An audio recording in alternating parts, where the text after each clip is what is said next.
When I was asked by Rakhi ma'am to speak, on my journey, I founded What Consult exactly 12 years and 2 days ago. So that means January 10th, we completed 12 years. And I was wondering, how does one fit learnings of 12 years into 15 minutes? Uh, you know, uh, One has to be really concise. So I'll keep it really simple. Over the course of these 15 minutes, I will share with you 6 words. 6 words whose meanings, if you understand, hopefully they will stand you in good stead of being an entrepreneur or a leader. Uh, According to me, these two are not the same. A lot of large, successful entrepreneurial companies uh, reach there because of a lot of amazing leaders that do what they do and rise up the ranks. I think a few Indian names are very easily, uh, taken to understand this fact. So if you know Sundar Pichai, if you know Satya Nadella, if you know Indra Nui, right? These are names of people who are not entrepreneurs, but they are amazing leaders, right? So entrepreneur and leader is not the same, right? Having said that, an entrepreneur, to be a great entrepreneur, must be at least a good leader, right? And that is very, very important. So let me start with my journey.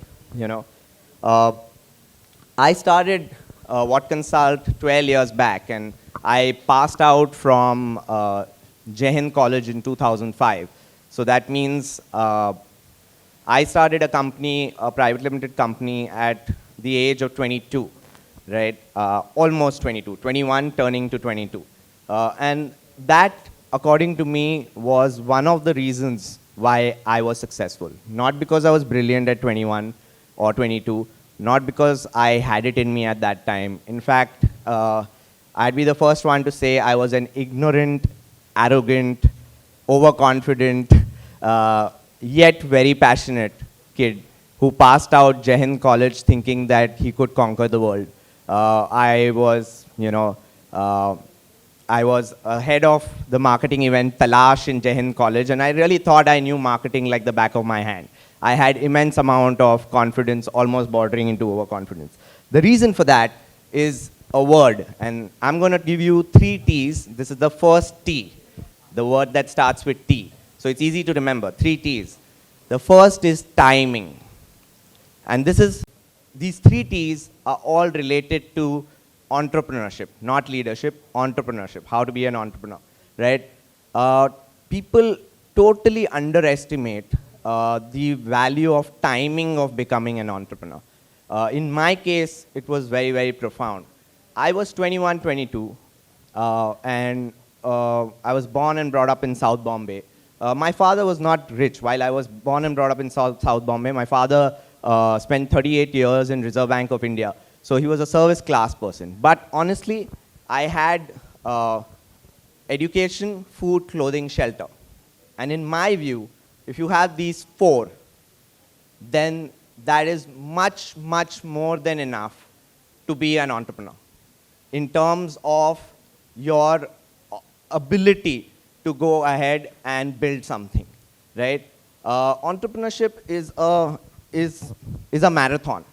So it takes a lot of energy, time, heart, soul, blood, sweat, relationships, everything out of you, right? And if there are other parts of your life, financial life, personal life, right, health, if those parts are not doing well, they will add 10 times more stress to your journey of entrepreneurship.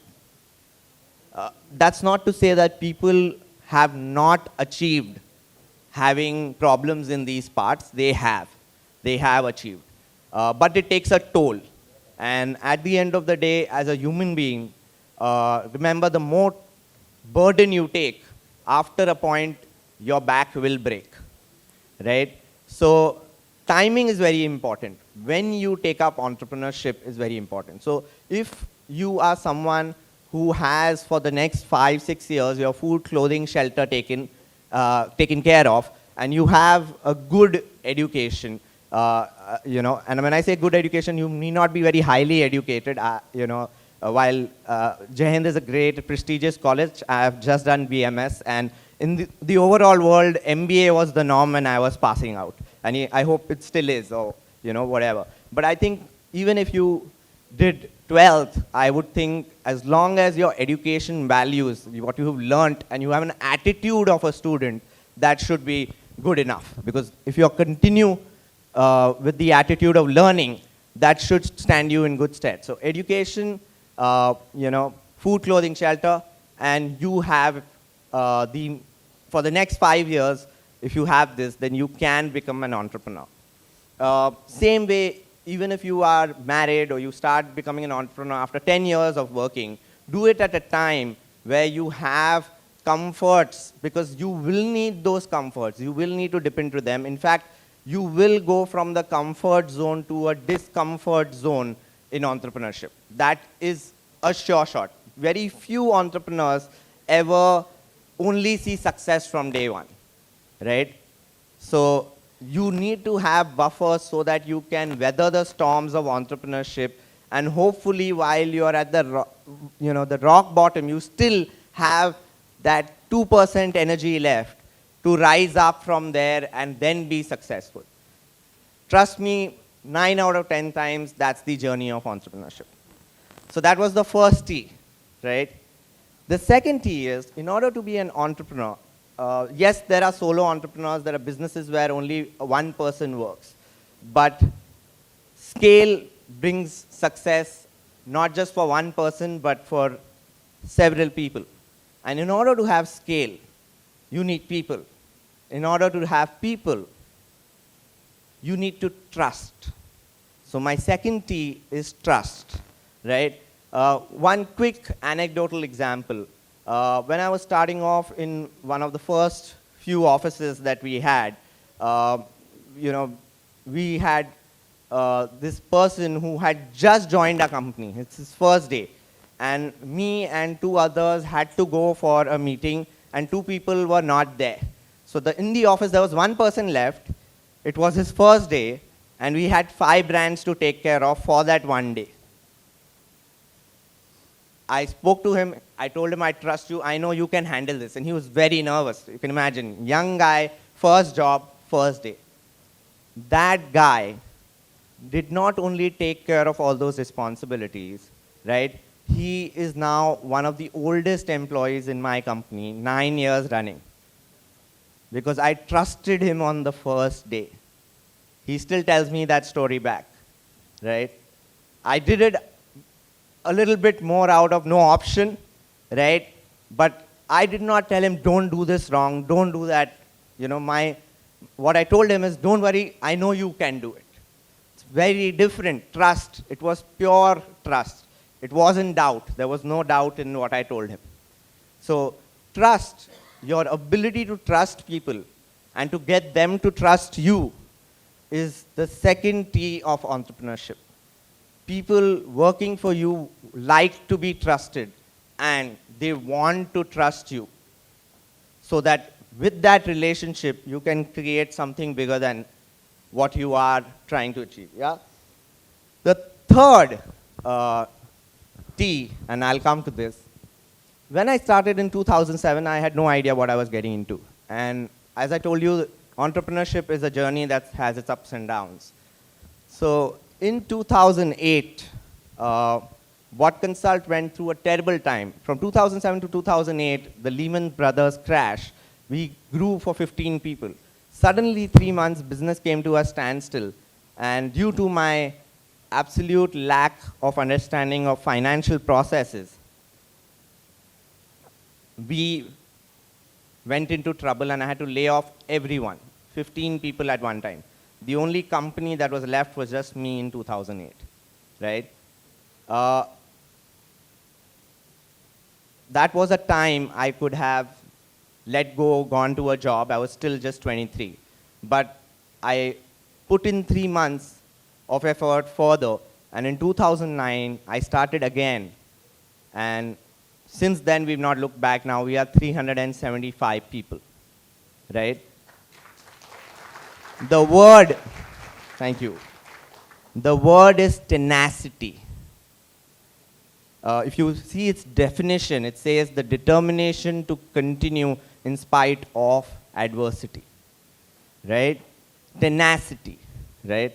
So 3T's to be an entrepreneur, quickly summarizing, right? Timing, please make sure that you have buffers, you have family which is supportive, or even if you don't, you have some people who support you. You will need support, right? Somebody, you have to find them. They may be mentors, there will be somebody who believes in what you're doing. So timing, trust, and tenacity, right? Coming to leadership, right? So 3 words you have. There are 3 words for leadership as well. There are 3 C's, okay? Very, very simple. The first one is when you work with people, beyond trust, there also has to be a sense of belonging, right? They need to feel like working for you.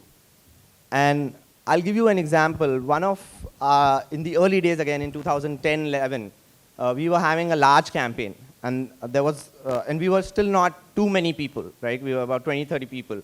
And one of our most experienced people at that time, his father fell ill. But this large campaign, our company depended on it. If we didn't pull it off, it would be disaster, And I don't know why.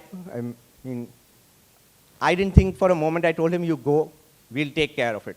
He was conflicted because he had started that campaign and he knew everything.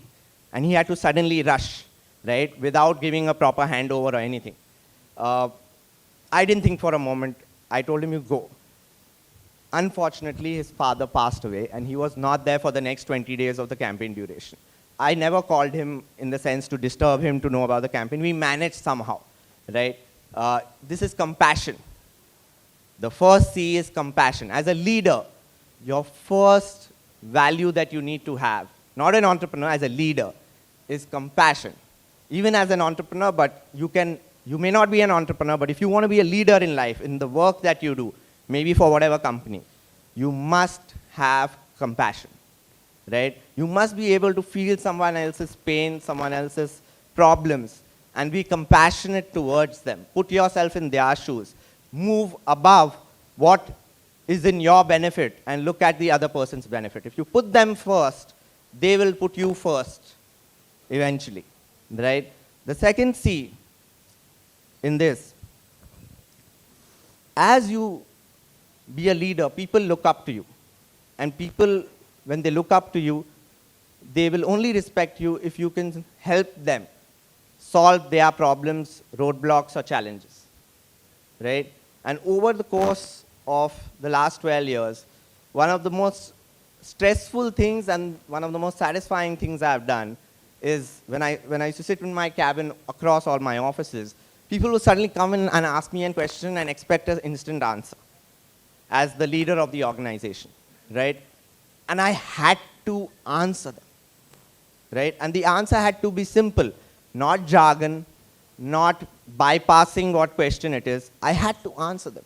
And each time that needed me to have a quality. And that quality was creativity.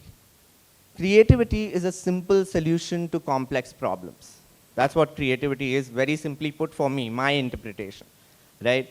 So if you can creatively solve things for the people under you, and they see the value in that input, you can be a great leader. So you may be an accountant, you may be running a chartered accountancy firm, but to be a great leader even in that, you will have to have creativity so that you can provide simple solutions to complex problems, right? That work, that are effective. All right, I have about 30 seconds left, so my last C, right? I'm going to take about a minute on this one, right? I said compassion, I said creativity. My last C is conviction. Okay? And What Consult is an Indian digital agency, right? Across the world, Indian digital agency in global awards, okay, have never won a Cannes Lion, which is the biggest advertising award that happens in France. This year, What Consult was the first agency to ever be shortlisted there, right? And the reason is nothing. It's not that we are superbly creative. There's no big art director with 25 years of experience in our company. The average age is 24, right? Our senior most creative guy is just turning 30, right? Our senior most, the guy who handles West region and South region is just turning 30. And he joined us when he was 21, right out of college, right? So the people are extremely young, right? The reason, and nor do they have big degrees from big institutions. Most of them are average graduates. We hardly hire from MICA, and that's no disrespect to MICA. The reason is we didn't have the money initially to hire from there, and then our senior team came from all different backgrounds, and we learned that it doesn't matter where people come from, as long as you can instill a value and culture in them. So my final C is conviction. I think the only reason we were able to reach that, because as a team in What Consult, we have collective conviction. And as a leader, I was hopefully able to transfer some of my conviction, that burning desire, the burning belief that we can do it, to some of the team members. So quickly summarizing, the 3T's for entrepreneurship is timing, right? It's tenacity, right? I also mentioned one more. I'm starting to forget. Does anybody remember what it was? What? So thank God everybody was listening. So it's timing, trust, and tenacity. And there were 3C's for leadership. Can people tell me that? All right. So I'm glad most of you can remember these 6 words. And in my 15-minute talk, that's my takeaway. Thank you.